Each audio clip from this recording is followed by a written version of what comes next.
Of the 48 laws of power, the 22nd law, use the surrender tactic, transform weakness into power, advocates for a profound and counterintuitive form of jujitsu, where strategic capitulation becomes a weapon far more potent than direct confrontation. Robert Greene argues that when you are outmatched, to fight back stubbornly is to grant your enemy a clear target and ensure your own decisive defeat.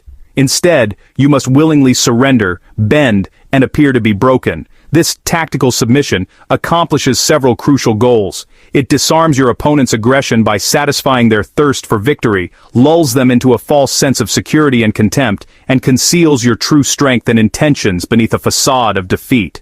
By yielding, you gain invaluable time to recoup your energies, gather resources, and wait for your opponent's power to wane, often through the arrogance and carelessness that your surrender has encouraged. Ultimately, this law demonstrates that power is not always about the force you exert, but the force you are able to evade and absorb.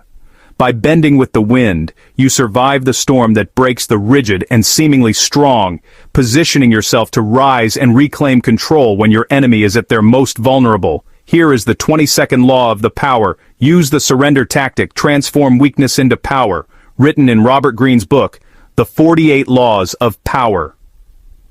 When you are weaker, never fight for honor's sake. Choose surrender instead. Surrender gives you time to recover, time to torment and irritate your conquer, time to wait for his power to wane. Do not give him the satisfaction of fighting and defeating you. Surrender first. By turning the other cheek, you infuriate and unsettle him. Make surrender a tool of power. Observance of the law. German writer Bertolt Brecht was called to appear before the U.S. Congress's House of Un-American Activities Committee during the heyday of the communist investigations. Unlike his companions in the Hollywood 19, other producers, directors, and writers who espoused communism in their scripts, he chose to be respectful to the committee. Subtly, he mocked them by offering vague but polite answers, used an interpreter to run circles around them when asked about the lines from his poems, and was summarily dismissed. He was free to leave America and continue writing as he pleased, while his friends in Hollywood lost valuable working years as a result of being blacklisted. Wisdom in a nutshell.